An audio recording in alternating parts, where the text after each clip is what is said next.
காட்டுக்குள்ள போன ராஜா பல வருஷமா திரும்பி வராததால நாடே நாசமா போச்சு.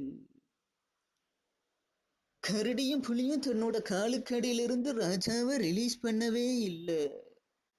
அந்த ராஜாவும் சளைக்காம டிஃபன் சாப்பிட்டுக்கிட்டே பல வருஷமா கரடிக்கும் புலிக்கும் சேவகம் பண்ணிக்கிட்டு இருந்தா.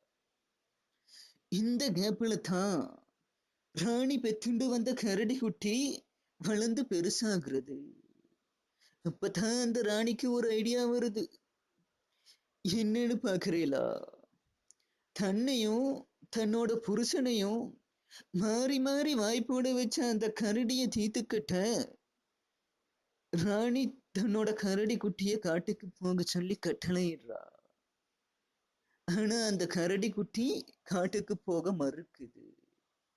அதுக்கு அந்த ராணி சொல்றா, இதுதான் என்னோட கட்டளை, என் கட்டளையே என்னோட சாசனம் அப்படின்னு பாகுபலி பஞ்சு டைலாக் பேசுறா.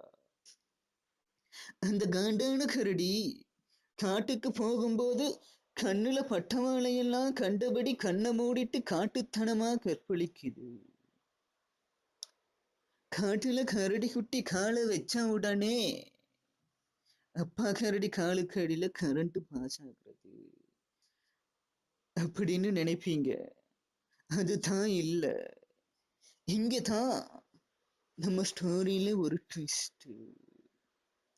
இப்போ ராஜாவோட காலுக்கு அடியில கரண்ட் பாஸ் ஆகுறது. அடுத்து என்ன நடக்குதுன்னு கேக்குறீங்களா?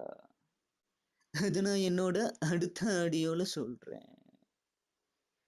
மறக்காம என் பக்தா எல்லாரும் சப்ஸ்கிரைப் பண்ணி ஷேர் பண்ணுங்க.